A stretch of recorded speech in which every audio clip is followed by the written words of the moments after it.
نحمده ونستعينه ونعوذ بالله من شرور أنفسنا ومن سيئات أعمالنا من يهده الله فلا مضل له ومن يضلل فلا هادي له وأشهد أن لا إله إلا الله وحده لا شريك له وأشهد أن محمدًا عبده ورسوله أعوذ بالله من الشيطان الرجيم بسم الله الرحمن الرحيم هل جزاء الإحسان إلا الإحسان وقال الله تبارك وتعالى للذين أحسنوا الحسنى وزيادة ولا يرهق وجوههم قترا ولا ذلة أولئك أصحاب الجنة هم فيها خالدون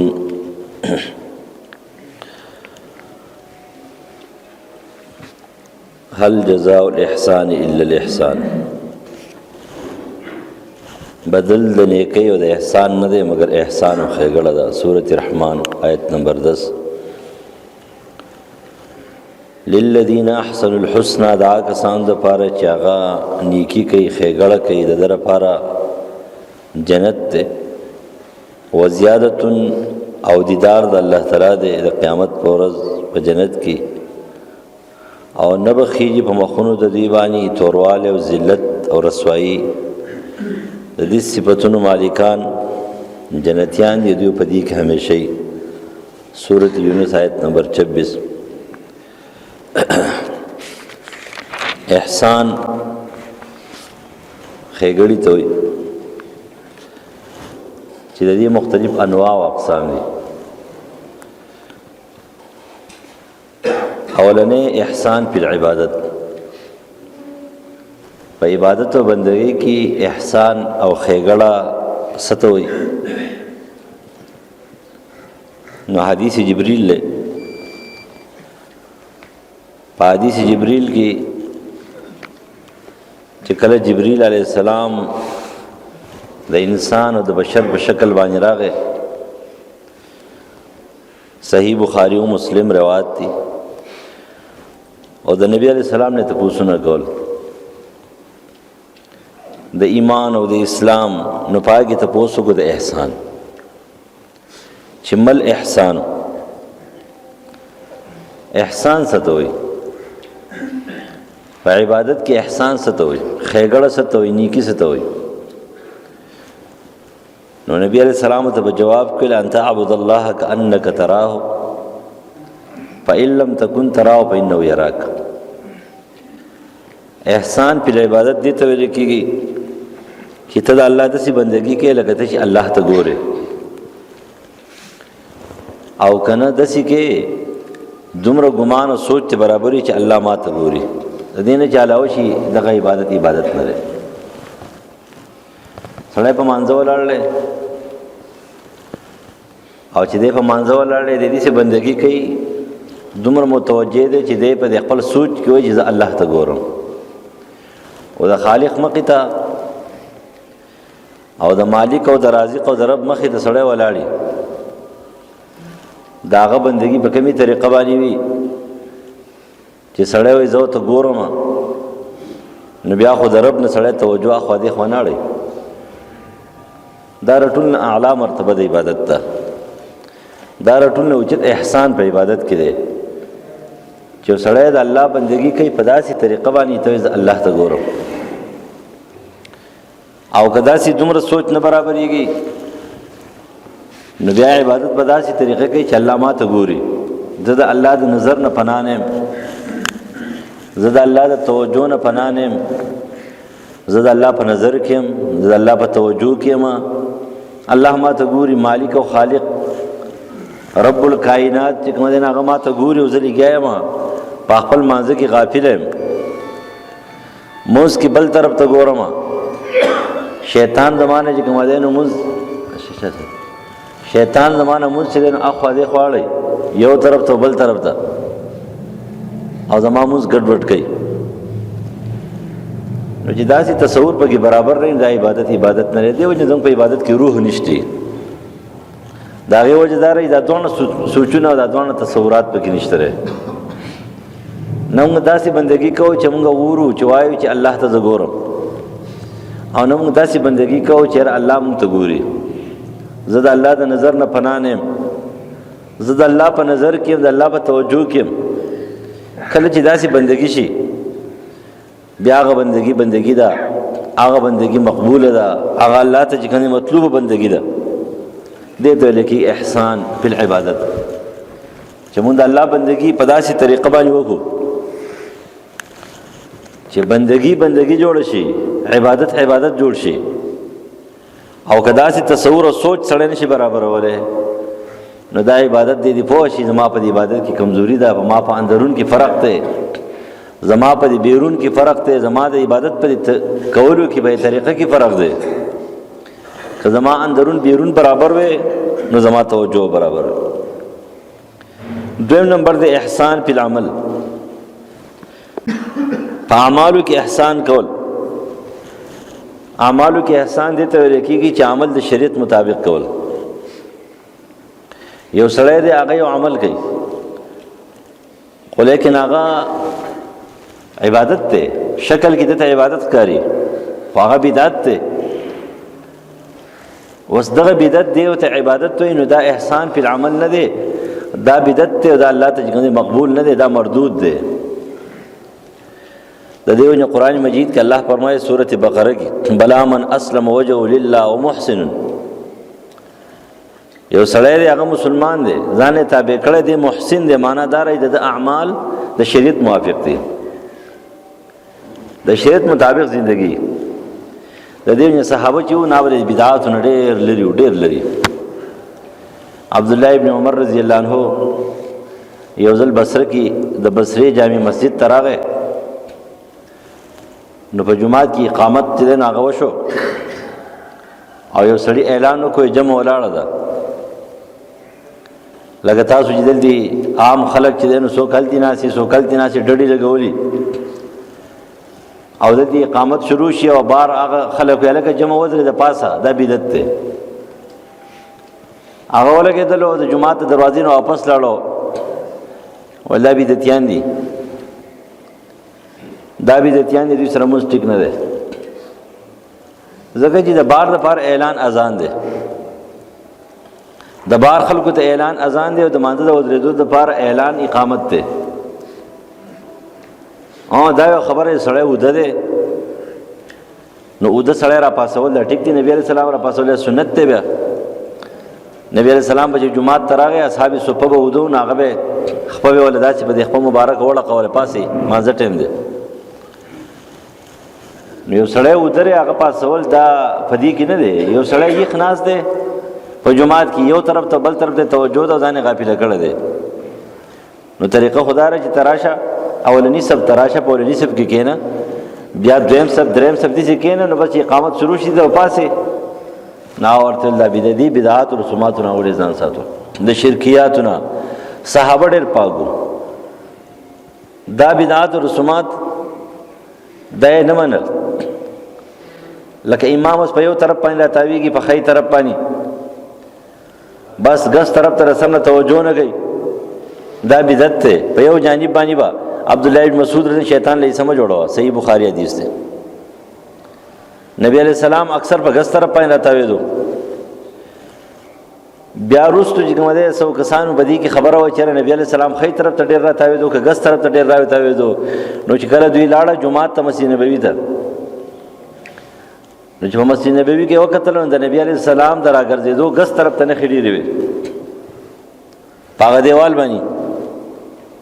ناول چل کا واقع د عبد الله بن مسعود رضی الله خبره ټیک ته چې نبی علیہ السلام با زیات په ګس طرف باندې راتاوي دو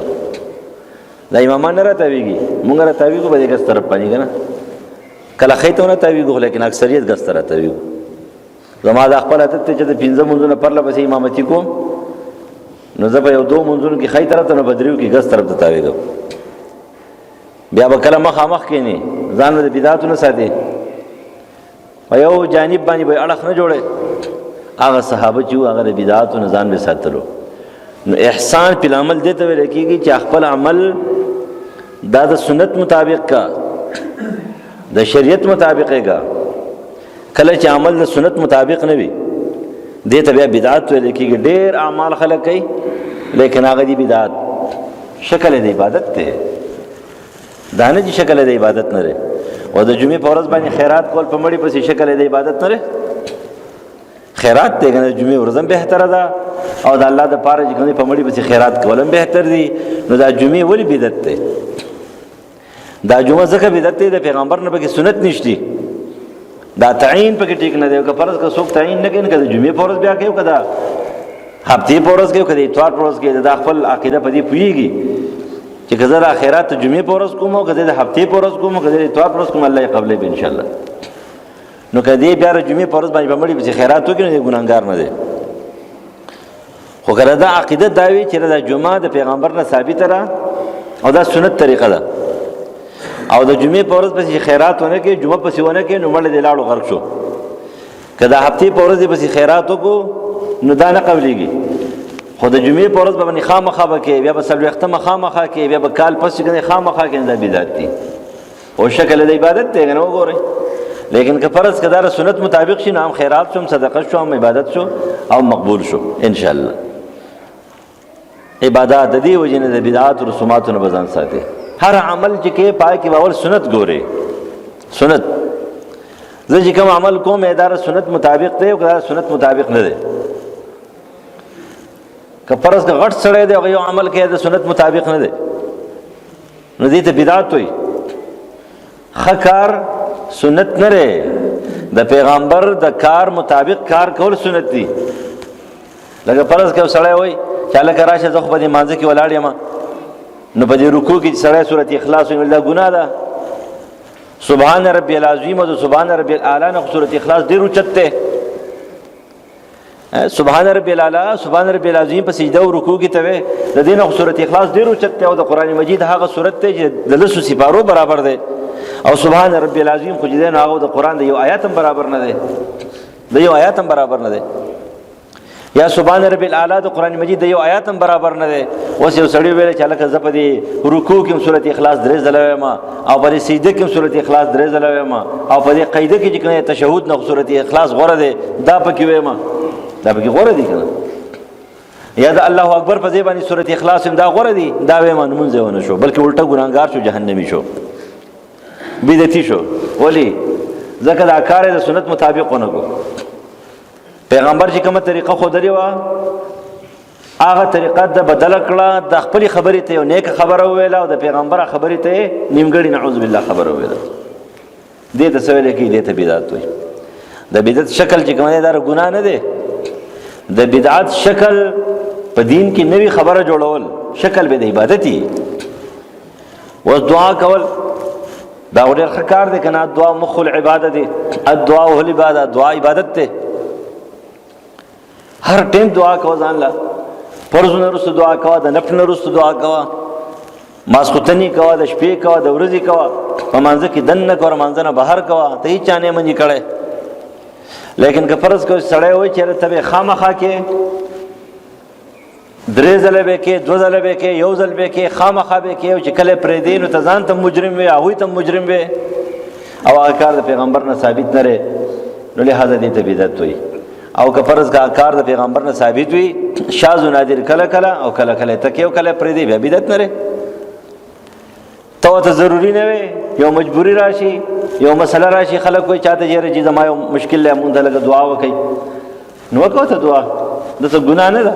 لیکن کته وي چې خامخا د منبر په سر باندې دعا کوم زه خامخا د فرض نور سره دعا کوم زه خامخا د سنت نور سره دعا کوم زه چې د مړي محفل لاړ شم خامخا به دعا کوم نو دا به بدعت. ولی دا پیغمبر نه دی کړی. په دغه طریقه په لزوم سره پیغمبر نه دی کړی. و دعا کول خو څه ګناه نه ده. الله نه سوال کې د بل چا نه خونه کې د الله نه سوال کې د شیطان نه خونه کې. خو چې کله به کې تا د شیطان کار وردن نه کو د شیطان طریقه دی به کې وردن نه کړه چې هغه ته ویل کېږي په دین کې نوې خبره د ځان نه جوړول چې هغه پیغمبر نه کړی ده نه ویلي ده نه د پیغمبر مخې ته شوي ده او ته ورته څه وې ته ورته یو سنت وې ته ورته یو مستحب وې ته ورته یو واجب وې ته ورته یو فرض وې نو دې ته بدعت وایي. لہذا اعمال دویم نمبر احسان په العمل چې عمل وکړو د شریعت مطابق چې دا د شریعت سره بالکل فټ وي. دریم نمبر د احسان الی الانسان، احسان کول ښېګړه کول د انسانانو سره د بني آدمو سره ښېګړه کول د بني آدمو سره دا د ایمان صفت ده. د دې وجه نه قرآن کې الله فرمایي واحسنوا ان الله يحب المحسنين. په سورۃ بقره کې الله فرمایي واحسنوا نیکی کوئ ښېګړه کوئ. د الله تعالی محسنین خوښ دي، نیکان خلک یې خوښ دي، خلکو سره ښه کوي. ان الله یأمر بالعدل والاحسان. الله تعالی چې کوم دی هغه بنده خوښوي چې ښېګړه کوي. واعبدوا الله ولا تشركوا به شيئا وبالوالدين احسانا وبذي القربى واليتامى والمساكين والجار ذي القربى والجار الجنب وصاحب الجنب وابن السبيل وما ملكت ايمانكم. سورة النساء.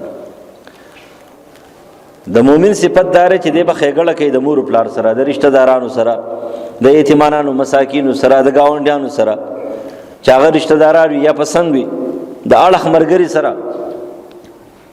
او د مسافر سره او د غلامانو وینځو نوکرانو خدمتګارانو سره او د ماتحت خلکو سره دی به ښېګړه کوي. ابو ذر غفاری رضی الله تعالی عنہ یو ځل بس غصه شو، غصه شو چاته ابو ذر رضی الله عنہ کی غصه زیاته و، لیکن جمال هم پکې زیاتو. نو چې کله غصه شو خپل واقع داسې بیانوي چې د مدینې نه بهر یو بانډه د ربو وته پای ربو کې روان دي سور دی، څنګه چې دا سورلی دا دي چې د غلام سورلی دا، څنګه د جامې دي چې د غلام جامې دي، څنګه د پیزار دي چې د غلام پیزار دي، او څنګه د صادر دي چې دا صادر دي. نو سره ول مخله ورغه ورته وی چې ابو ذر دا خو ستا غلام دی. نه نه نه زما غلام نه، زما رور دی. دا دا چاویل زما غلام دی، دا زما رور دی، خو زه دې مشر یم او دې کشر دی. یعنی څومره ښایسته آداب سره احسان سره وکړو. دا زما غلام نه، زما رور دی، زه مشر یم او دې کشر دی. هغه ورته بیا خاندي چې یاره دا څنګه چللی، ستاسو سورلي یو شان دي، را جامې پیزار هر څه یو شان دي. نو ورته به جواب کې ویلو یو ورځ داسې چلو شو چې زه یو غلام ته قار شوم پس خبره باندې، وایي زه قار شوم. ما ورته ویل چې د وینځې زویه د تورې زویه ته ما ته خبرې کوې. او ناګهانه نبي صلی الله علیه وسلم چې دی نو هغه را مخامخ شو، زما خبرې واورېدلې. ما ته ویله چې ابو ذر واوره انت رجل فیک جاهلیه، تا ډېر ښه سړی خو تا کې جاهلیت اوس هم پروت دی. تا څنګه دې سړي ته دا خبره وکړه دې غلام ته د تورې زویه دا دې ورته ویل، ولې دې خفه کړو، ولې دا ته انسان نه ښکاري. نو ما یو دم معافي وختله د خپل غلام نه. او هغه ورځ ده دا ورځ ده چې بس بیا ما دا خبرې ختمې کړې. ما ورته چې واقع دا خو انسان دی، نو ښه بنده داره چې د کې نرمي وي، په ده کې نرمي وي. احسان کې د چا سره؟ د انسانانو سره. نبی علیہ السلام د انسانانو سره ډېر نرم و، ډېر نرم، سختی نه کوله. نبی علیہ السلام یو مشرک نیوله دی، صحابه تللی دی، مشرک یې نیوله دی، په جماعت پوری راوسه، جماعت کې ستنې پوری تړلی. نبی علیہ السلام راغی ورته وایي ویل څنګه چلې وایه که نه، و اسلام قبول کا. نو هغه سړی ورته وایي مشرکو ته په جواب کې وایي چې که دې مړ کړم نو ډېره قیمتي وینه به توی کې، ډېر زورور خاندان مې دی، او که احسان یې را سره وکړو ښېګړه، نو د داسې انسان سره به ښېګړه وکړي چې هغه د احسان ډېر لوی قدر کوي. و اسلام قبول کړو، اسلام نه قبول. نبی علیہ السلام ته لاړو وخندله، وهو ټکوي نه. بیا راغی سبا راغی بیا ورته لکه پلانکیا څنګه چللی، هغه ورته ویل چې ښېګړه دې راڅه وکړه نو ډېر ښه سړي سره به ښېګړه وکړې، که وینه دې توی کړه قیمتي وینه به مې توی کړې. و اسلام قبول کړو، اسلام نه قبول. چې په درېیمه ورځ باندې نبي علیه السلام راغی او در خپل ګردان بیا وکړو، نو ورته ویل دی پرېږدې وې ځه هلکه ته معاف شې پورته ده. وایي معاف شم؟ ویل او صحیح ده. داسې ووتلو بار د جماعت سره خواته مسجد نبوي سره باغ باغي غسل وکړ بیرته راغی اسلامي قبول کړ لاړ خپل قوم ته خطاب وکړ قوم ټول سیل مراغ اسلامي قبول کړ نبی عليه السلام ته فرمایل چې ما تاسو ته ویلو چې کته احسان وکړو د بهترین سړي سره به احسان وکړي زما قوم ټول زما ماته هته زما خبره مني ځکه چې ما د قوم سره غداری نه کړې ما د قوم د پر ځان قرباني کړې دی واقعي د قوم مشر داسې کنه ناغه د وطن مشر چې څنګه په وطن خپه کیږي په عوامو خپه کیږي نو پاغه باندې ګوره خلک ځان قرباني کوي ځان په مړ کوي تاسو دنیا کې وکتل کنه هغه ترکی مولدو بغاوت العوام څنګه دفن کو ها څنګه چې کومه بغاوت آرمي ولا ختم کړه ورسه ولا ختم کړه په زرګاو خلک چې کنه گرفتار کړه جلا وطن کړه هر څه ختم کړه حکومت پاک وطن پاک ولې څه چلو ا محسن دی خپل قوم سره محسن دی د خپل وطن سره چې کوم دی نه بالکل پاک دی مخلص دی پلار چې کله فکور کې اوسو کسان یې وې خزي او سلو 15 بچي او دا پلار یې سوي دا په خپل بچو نه خپه کیږي بار چې کوم دی نه آرامي توبونه کوي هغه د کور خلک نه بدن خپه کیږي چې کله څه خبره راشي کنه څه تکلیف ته ملاوي شي سم مسله جوړ شي خبي خوشاله قسم دې خوشاله بي او چې لکه دا ډېر خو شو ولې شي کوله ولې دې خپل کور سره د خپل بچو سره دې مخلص نه دی دې برابر نه دی استاد چې کله د خپل شاګردانو سره مخلص دی هډ ماستر او پرنسپل چې د خپل سکول او کالج سره چې کوم دی یونیورسيټي سره چې چانسلر چې کوم دی مخلص دی نو کله دا خلاف سوي شي کنه هیڅ څه خپه کیږي نه ډېر خو شو لیکن چې کله یو سره مخلص کنه بیا به خلک جاړي بیا ول ځان مړ کوي بیا ول ځان وهي به بدل اخلي الله دې موږ له قشان دی یو مخلص بادشاہ راکړي چا پر وطن خپه کیږي او په عوام خپه کیږي او په اسلام خپه کیږي بیا به چې دغه د پاره سکیږي ناغه ورته ویل چې رتا په یو ښه انسان باندې احسان وکړو د دې شکر چې کوم دین هغه دارا چې زه په دې طریقه باندې ادا کوم په دې طریقه نو دا دریم نمبر احسان دی چې احسان د چا سره د انسانانو سره کول د دې وجه نبی علیہ السلام محسن انسانیت ته محسن انسانیت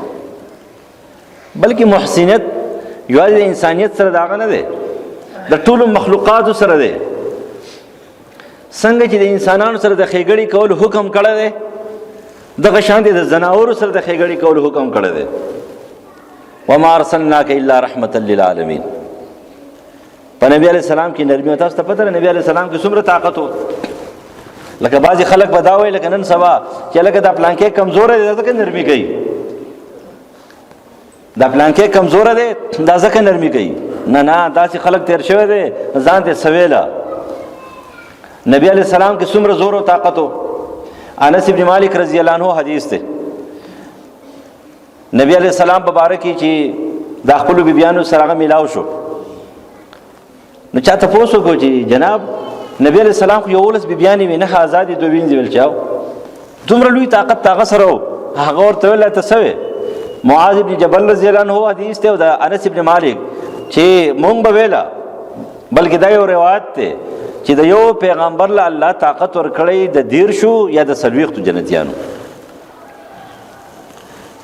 او یو جنتی د دنیا د سلو پهلوانانو طاقت لري یو جنتی د دنیا برپور طاقتور پهلوانان چې وي د سلو پهلوانانو طاقت لري 3000 د 3000 پهلوانانو طاقت دی پیغمبر سره د 3000 اور سره کنه اور سردارو کانه چې کومه جزیره العرب چې کومه مایناس پهلوان دی دا مقدار زور پچا کینو او چې کله د مکی مشرکانو نبی علیہ السلام مبارک هغه ته ویلا چې ته د خپل وراره سره کشتی وکا تیرا وګرځوا ځکه توحید خلاف هر څو قسم پروپاګاندا کوي حربي استعمالي دا حربي به کې استعمال کړه ناغراغه نبی علیہ السلام ته دوه مقابله کو نبی علیہ السلام ته فرمایل الکه دایل دا پکار دي ګور ځان برابر ساتي ګوره اځي نه څوک باندې حمله کوي ځکه کوي دی واړی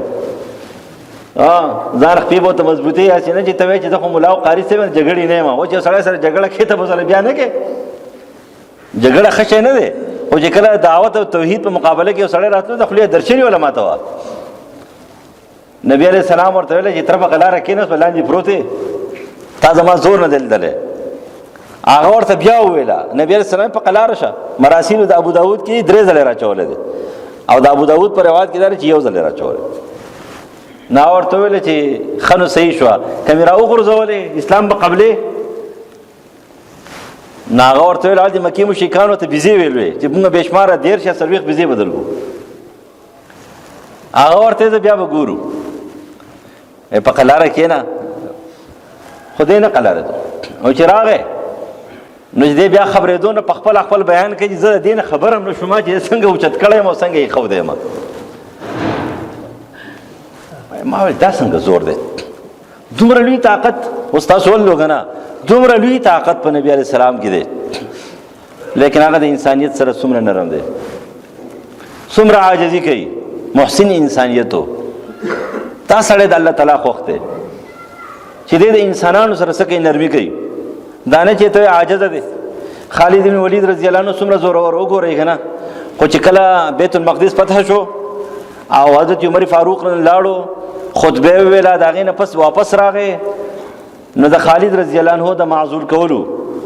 حکم چې کومه سالارین خو معذور کړو لیکن وسه د فوج نه چې کومه د سپردار کوي چې ته په طرف شه والله عالم سوجوا خو علما وجه دا بیانې چې خلک وای چې خالد نو په جنگ کې نه بس موږ بیا به جنگ نشو ګټلې دغه وجه چې کله وفات شو کنه نو مور ویلا چې ابو سليمان دا غیس په ګونیو چې ابو سليمان د 10,000 کسانو مقابله کوله حضرت عمر الواقعي او خزو جړل کنه نو چې کله خزو جړل نو چال د عمر ته ویل چې خزي جاړي په خالد بن ولید په پرې جاړي به ویل جړا به پکار ده ولولي واقعي سم سره پهلوانو طاقتورو دا مشرکان او کافران او آتش پرست داغه د نوم نه یریدا لیکن چې کله خالد رضی الله عنه معذور شو نو بلال رضی الله عنه راغې او صادره او تمری ته واچو د خلکو مخ ته راوستلو یعنی الله وسره روا دي اجازه ولې بلال هغه راوسته شو چې کله راغې دلته ودرېدو نو داغه نه تاسو کې اول خبره کوي تا یو شاعر له 10,000 روپۍ ورکړي درهم په انعام کې دا روپۍ کتار بیت المال نه ورکړي د مالی غنیمت نه ورکړي خیانت تی کړي نا ورته دا ما د مالی غنیمت نه ورکړي بیت المال نه ورکړي خدای شاعر د اسلام او د الله او د رسول صفت کړه نو مولا 10,000 درهم په انعام کې ورکړي دا ما خپل پیسې ځکه سخیو یو اتانیس چې کومه دا سره بنو یو اتانیس بنه ساتو ځان سره سبا چې راتل سیده به ورکول ول دا ما خپل ورکړي چې خپل ورکړي اسراف تی کړه ته 10,000 درهم ولې ورکول یو شاعر لا بس باندې وته جوړو چې معذور کو کنه ناغه خندل بس ټیک ته اسراف توبه ووسو ولته معذور شوی اول سیده بس اس تراغه مدینه ته خپل کډه واغ سره حمص تراغه حمص ته وګوره کنه څومره طاقت ور سره زور ور سره لیکن سره د دین هغه څه کوي هغه محسن دی نرمي کوي بغاوت نه کوي سختی نه کوي نو نبی علیہ السلام وای دریم نمبر احسان دار مومن صفت احسان ال الانسان د انسانانو سره کول سلورم نمبر آخری احسان ال البهائم د زناور سره د نور مخلوقات سره د دې سره بنرمي کې ابو هريره رضی الله عنه حدیث ده نبی علیہ السلام فرمای صحیح بخاری او نور کتابونو نقل کړه ده دا رخصي واقعم ده دا سړی واقعم ده یو سړی د هغه روان دی تګه شوی دی کوی لراغه او به وس کړي چې د نار جو الی بیرین فنزل فشرب منها وعلى بیر کلب یلحس د سپی د کوی په دی غاړه باندې یو سپی دی چې هغه تندینه به خود شوی دی بالکل ختم دی د چې وکتله چیرې دا سپی چې کوم دی نو دا خو تګه شوی دی نو پرحمه رحمه او کو پاغه باندې لاړو کوشو او خپل موزه چې کنه دا وېستله پاغه کې وبراوړي او دا غسپی په دې خله کې دا سکړې دی ورسته سوالې نو په شکر الله له ذالک فادخلوا الجنه سپی چې کوم د اسمان ته وکتل او د دې پوج باندې د سړی مسلمان او موحد او کافر سړی چې مشرک ناغه په نیکو باندې جنت ته نشیدلې جهنم ته وځي ټیک ته چلتي به سزا کمای خدای موحد دا سپی د وبو پوج باندې الله تعالی چې کنه دې جنت ته سګو جنت ته داخل کو دغه رنګ دی خزي واقع صحیح بخاری نقل کړی ده چې کله نبی علیہ السلام دا واقع بیان کړ او د هغې نه بعد صحابو تپوس وکړی د الله رسوله چې په زناورو کې هم زمونږ دپاره چې کومه دی نو ثواب دی. نبی علیه السلام ته فرمایي ان فی کل ذات کبد اجرا، هر شین شی چې کومه دی ته هغې ته زندګي ورکړې، که دا ونه، که دا بوټی دی، که دا انسان دی، که دا زناور دی، که دا مارغه دی، تر هغې سره ښېګړه وکړې، احسان وکړې، په دې کې اجر دی، کې ستا لپاره جنت دی. او بیا فرمایي زناور چې کله ذبح کوئ نو چاړه ورته ښه تېره کوي. دا چاړې سره چې کوم زناور سره احسان دی، په پسې چاړه باندې زناور حلالول ګناه ده، تکلیف پوته نه رسي. او جټکې مټکې به نه شي ته په جټکو باندې کې مسنونه طریقه داره چې کله چاړې باندې رګونه ټول کټ شو به ټوپونه وهي خو درد به پکې نه وي. هغه زناور به ټوپونه وهي خو درد به نه وي، ځکه چې د درد څه و هغه لاړه ختم شو. نو چاړه تېره کوي، په تېره چاړه باندې زناور څه کوي د حلال کوي. او بیا نقل کوي نبی علیه السلام چې معراج په واقع کې لاړم نو یو بوډۍ چې کومه دی نو هغه جهنم کې ده، یو پیشو د هغې د هغې مخونه دا مخ را شوکوي. ما تپوس وکړو وایي دا بوډۍ دا پیشو یې تړل وه، دې له به نه اوبه ورکول، نه یې له خوراک څښاک بل څه شی ورکو، دې به بس چکونه لګول په دې ځمکه باندې چېرته حشرات الارض به راله په هغې به یې چکونه لګول. ولیکن دغه شانتې مړه شوه د هغې په وجه باندې چې دې احسان نه و کړی دې زناور سره، دا بوډۍ چېرته لاړه جهنم ته لاړه. داسې بېشماره واقعات نبی علیه السلام روان دی. ترمذي حدیث دی، یو غوا چې کومه دی روانه ده پیټه بې بار کړی دی، پیټه هغه راله نبي علیه السلام څخه خبرې شروع کړې و یا رسول الله سلام کوي یا رسول الله زه خو الله د دې دپاره نه یم پیدا کړې، زما ملا د سولۍ قابله نه ده، نه د پیټې قابله ده، زه یوه کولی شم ارټ چلولی شم، یوه کولی شم، لیکن زه د دې دپاره نه یم پیدا. او نبي علیه السلام په هغې باندې قار شو خلکو ته چې تاسو په دې باندې ولې پیټې بار کړي دي. دغه شانتې روان دی چې ګوري یو اوښ دی زخمي شوی پروت دی. نبی علیه السلام وکتلی دا اوښ زخمي دی، ډېر تکلیف کې دی، دا چا دی؟ وایي دا پلانکي دی. اواز یې ورته وکړو چې روغ موټو تا دې پیدا اخېستله چې اوس کمزور او ضعیف شو او زخمي شو، تا دې سې پرېښودلو زناورو ته، زناورو ته دې پرېښودلو، یا یې علاج وکړه او یا یې حلال کړه، ذبح یې کړه چې ډېرې تکلیف نه څه شي دا خلاص شي. دا د نبي علیه السلام. نو نبي علیه السلام د زناورو سره، د انسانانو سره، د پیریانو سره حکم یې وکړ پیریانو په باره کې چې تاسو به خرشنه اډوکې وغیره سکاره په دې به استنجا نه کوئ، دا هغوی خوراک دی، دا تکلیف په هغوی ته نه رسوئ. د هغې سره چې دی نو څه دی د احسان حکم کړی دی. نو مؤمن وایي دې ته چې د ده په عباداتو کې احسان وي، عبادت احسان څه شو اجمالي، داسې بندګي کوه چې زه الله ته ګورم، که نه وایه الله ما ته ګوري. دویم نمبر احسان فی العمل، هر عمل د سنت مطابق کوه. دریم نمبر احسان د انسان سره نیکی کوه، نرمی کوه، ښېګړه کوه، سختی مه کوه، معافي کوه. او څلورم نمبر احسان د بهیمو زناورو سره، د اوهوشو طیورو مارغانو سره، د هغوی سره سختي مه وکړه، بې ځایه وهمه، زخمی کوئ ما، یا د ښکار نه کیل کود مه جوړوئ. مقصد د ښکار چې کوم دی خوراک کول دی، ګورئ تش چې کوم دی شوق ذوق پوره کول نه دي، په دې طریقه باندې کې. نو الله دا پیدا کړي د انسانانو دپاره، دا به داسې نه مړه کېږي، انسانانو دپاره پیدا دي، دوی به خوري، دوی به ولي، دوی به ښکار کوي، خو مقصد د دې چې دی خوراک دی، خوراک مقصد غذا ده، خوراک دی، کیل نه دی، کیل او کود نه دی، ځکه دا عبثیاتو خلکو کار دی. الله تعالی دې موږ محسنین جوړ کړي، الله دې زموږ سره د احسان فکر پیدا کړي. وما علینا البلاغ. یو بیمار دی هغه دپاره دعا وکړي، ماشوم بیمار دی، پروردګاره شفای کامله عاجله ول ورکړي. څومره بیماران دي شفای کامله عاجله ول ورکړي. الهو العالمین د رحم او د کرم معامله ورسره وکړي. څومره قرضدار دي قرضونه نجات نصیب کړي. چا په کورونو کې څه پریشانیانې مصیبتونه دي ټول ختم کړي، عقاید هم برابر کړي، اعمال هم برابر کړي، د قرآن او سنت مطابق زندگی هم نصیب کړي. یا الله زموږ د دې وطن حفاظت وکړي. پروردګار د اسلام محافظ شي. کم خلک د وطن او د اسلام حفاظت کوي، تداوی حفاظت وکړي. یا الله زموږ د دې کلي محافظ شي. زموږ د دې کلي مشران کشران نارینه زنانه واړه لوی ټول د دې حفاظت وکړي، د هر قسم مصیبتونو پریشانونو هم بچ کړي. یا الله زموږ مشران وبخښي، زموږ استادان وبخښي، زموږ شیخان وبخښي، زموږ مور و پلار وبخښي، د رحم او د کرم معامله راسه وکړي. خیر او برکت زموږ په کورونو کې نازل کړي. فتنې او فسادات، شرکیات او ګناهونه زموږ د کورونو نه وباسي. د چا په کورونو کې اختلافات په اتحاد او اتفاق بدل کړي. د رحم او د کرم معامله راسه وکړي. حقیقي مجاهدین کامیاب کړي. حقیقي دایان کامیاب کړي، بیا اولاد اولاد ورکړي، الواد د چاوي نیکان صالحان لوی کړي، څومره قرضدار دي قرضونه نجات نصیب کړي. اللهم ربنا آتنا فی الدنیا حسنه وفي الآخرة